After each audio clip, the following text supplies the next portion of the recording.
Welcome to How to Build the Future. Today our guest is Mark Zuckerberg. Mark, you have built one of the most influential companies in the history of the world, so we are especially excited that you are here. I'm not sure where to go from there. Why don't we start with just the early days of Facebook? Tell us what it was like when you started it. Sure. So for me, the thing that I was really fascinated by, and always have been, is people, right? And how people work. When I was in college, I studied psychology and computer science. And one of the things that you learn when you study psychology is that there are all these parts of the brain which are geared just towards understanding people, right? Understanding language, how to communicate with each other, understanding facial expressions, emotions, processing. Yet when I looked out at the internet, right, in 2004, which is when I was getting started, you can find almost anything else that you wanted, right? You could find news, movies, music, reference materials. But the thing that mattered the most to people, which was other people and like understanding what's going on with them, just wasn't there, right? And I think what was going on was that all that other content was just out there, able to be indexed by, search engines and other services. Yeah. But in order to understand what's going on with people, you needed to build tools that made it so that they could express what was going on with themselves. I wanted to figure out what courses to take, so I built this little website, Course Match, that that just made it so that you could enter what courses you were taking, and you could click on them and see who else was in them, and it did all these correlations. So it told you people who took this course were likely to enjoy this course too. And the thing that just struck me from the beginning is, people would just spend hours clicking through here are the courses that people are taking, and wow, isn't it interesting that this person is interested in these things? And it was just text, right? There was nothing that was like super interesting there, but that just struck me as, people have this deep thirst to understand what's going on with those around them. And there were probably 10 other things like that I built when I was at Harvard before I actually got around to building the first version of Facebook that kind of added a lot of these things together. Did you think Facebook was going to be a company when you started?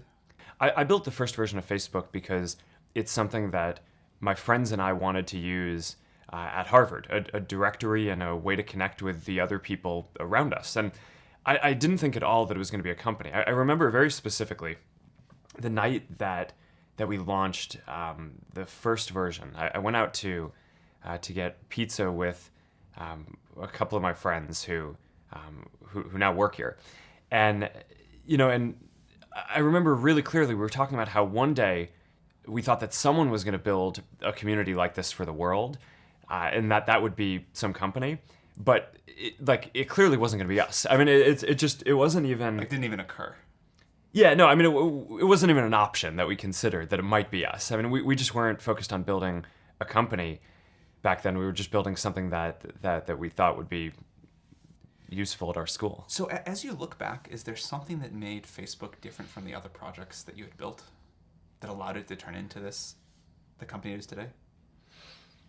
Well, for one, I think we kept going, right? So I mean, the others, I mean, Course Match and just the other different crowdsourced tools, they kind of served their purpose, and then we were done. Whereas with Facebook, there was just such, people loved it, right? And had such an intensity of using it. I think within a couple of weeks, 2/3 of students at Harvard were using it. And all these other students at MIT and other local universities were writing in, asking us if we could open up Facebook at their school. So we kind of just followed that, right? And, again, I didn't set out, and, my roommates didn't set out to build a service that we were going to turn into a company, but we just kind of followed what people wanted, and that led us to expand it to all these other schools and eventually beyond schools. And to, at some point, once we'd hired a bunch of people, we decided to turn it into a company and go for this mission of connecting the world.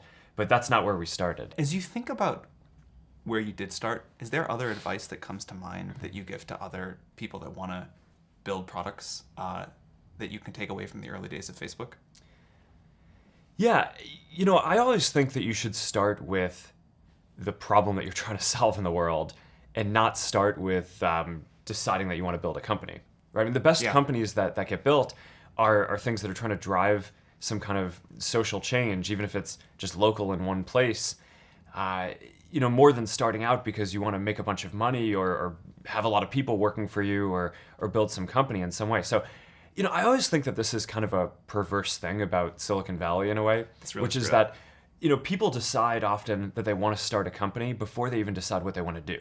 And that just feels really backwards to me. And, for anyone who's had the experience of actually building a company, you know that you go through some really hard things along the way. And I think part of what gets you through that is believing in what you're doing and knowing that what you're doing is really delivering a lot of value for people.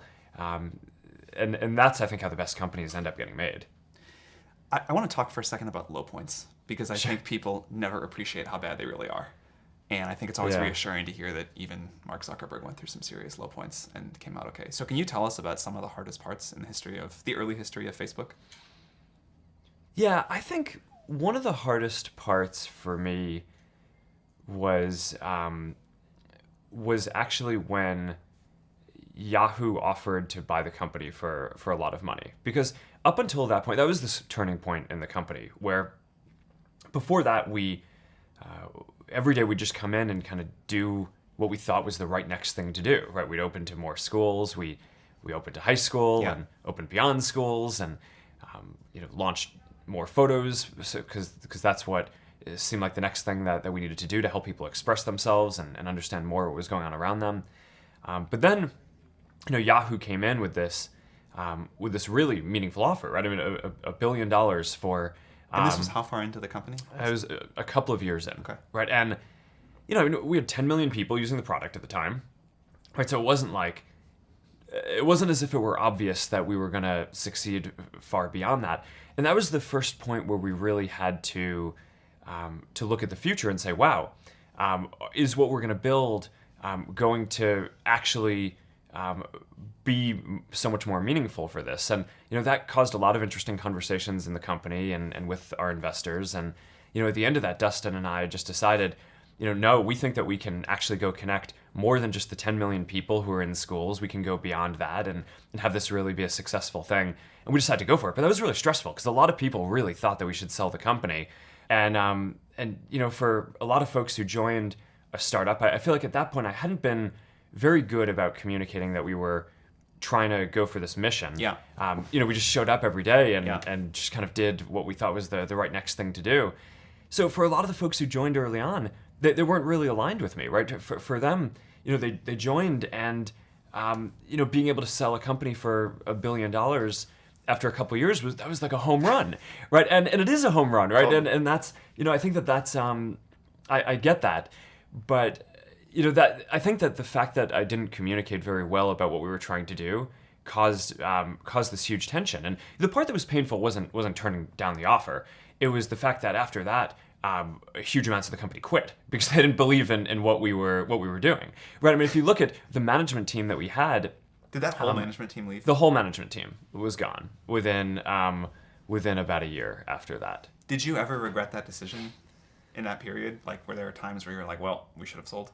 I got really lucky because, not only did what I believed in end up working out, but it ended up working out pretty quickly, right? So it literally, Yeah. I think this was in the summer of 2006, and by, I think the next month after that, we launched Newsfeed, right? Which now 10 years later, looking back at it, is, one of the most used products in the world.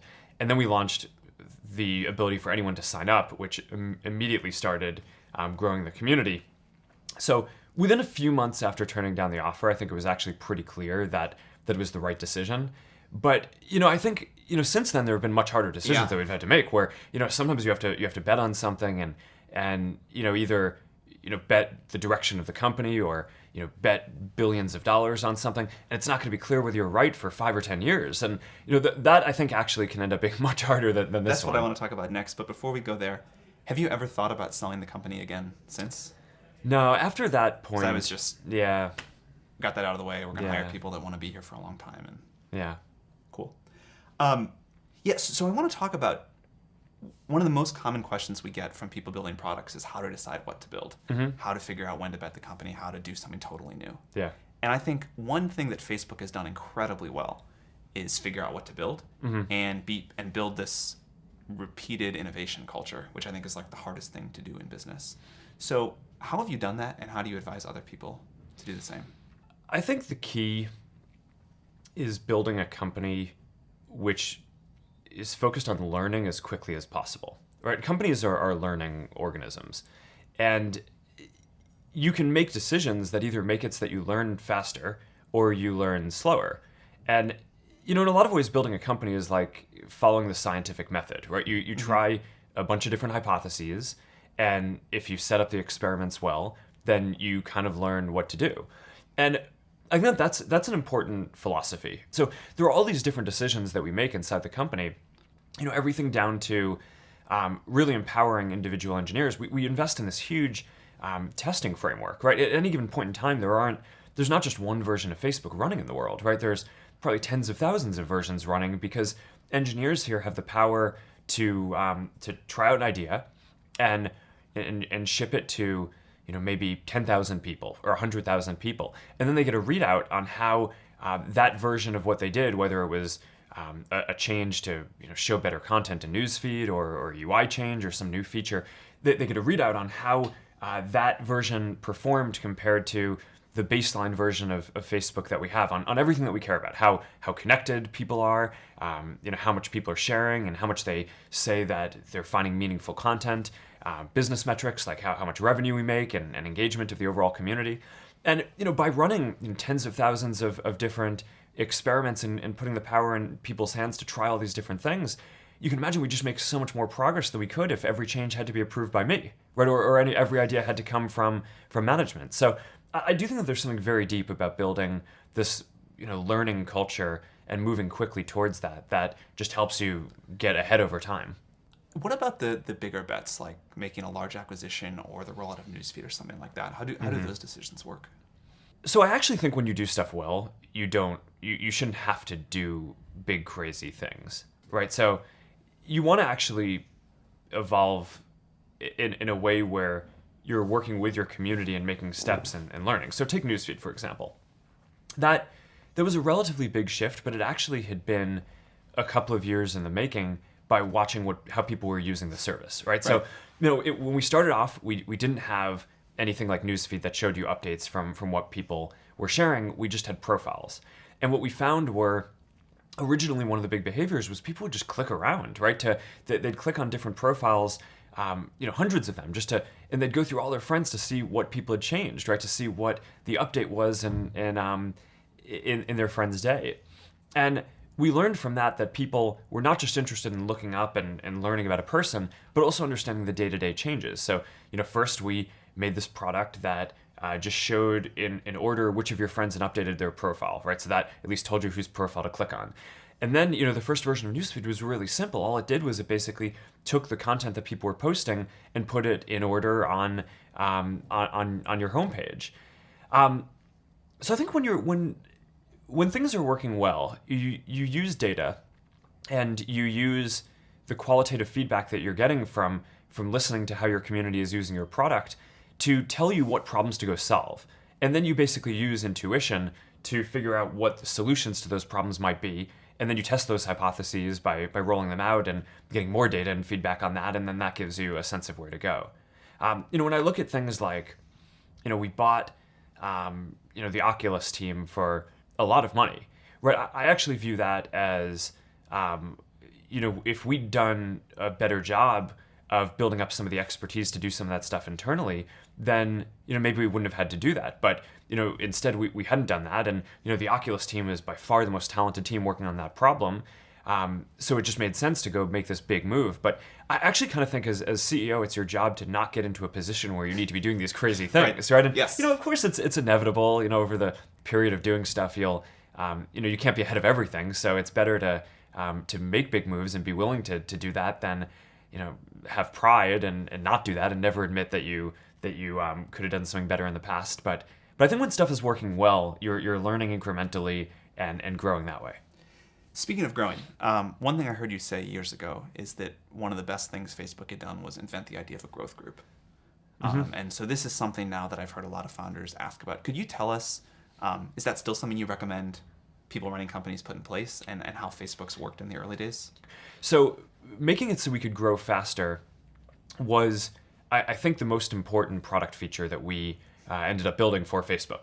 And the traditional approach to growing and marketing is you have a communications group or you have a marketing team and you buy ads. And I think that there's sometimes there's a place for that, especially when you're trying to communicate something and get a message out.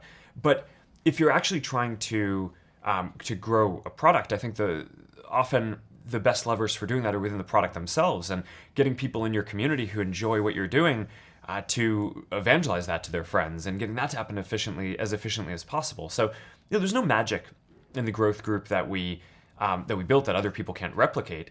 It's just being very rigorous with data, investing in data infrastructure, so that way you can process all these different experiments and learn what people are trying to tell you, and then go invest engineering and actually trying to grow the community, because I think that's the most important feature for a lot of networks.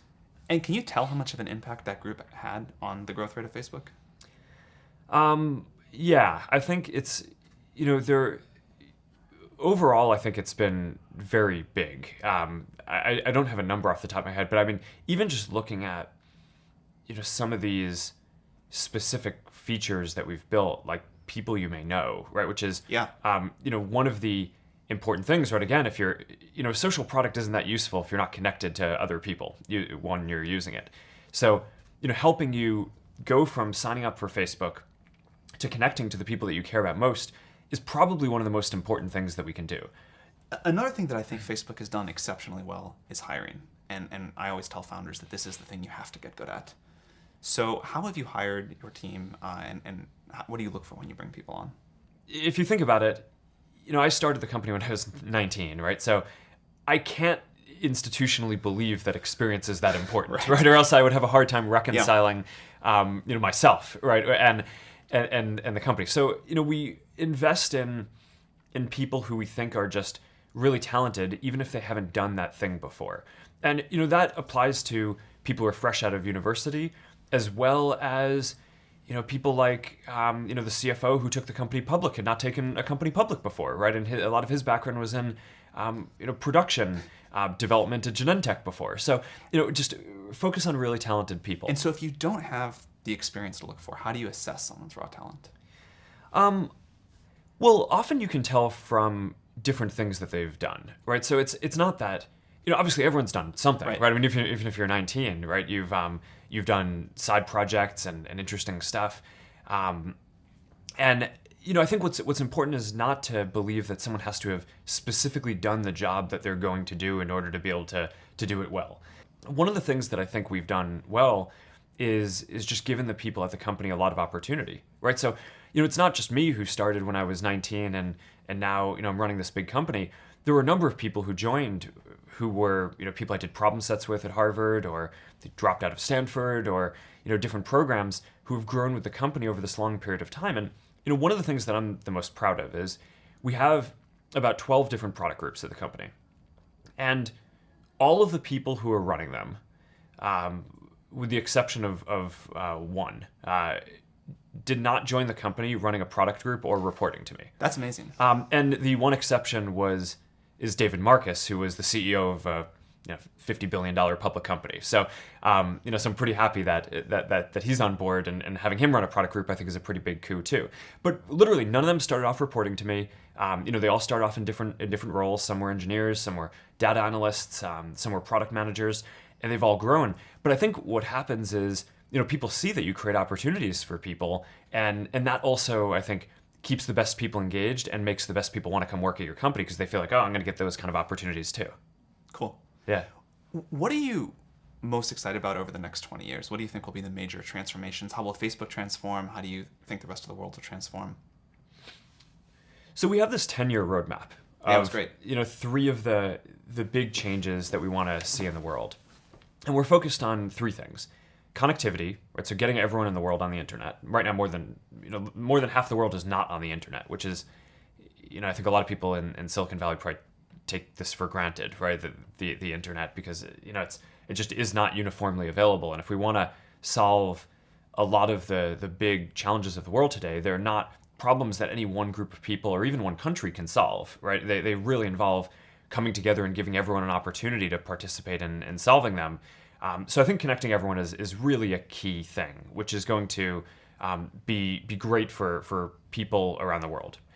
The next one is AI. I think that's just going to unlock so much potential in so many different domains. And we use it at Facebook for a lot of different things, for showing people content that they're going to find more meaningful, for making sure that you connect with the people you actually care about on the service.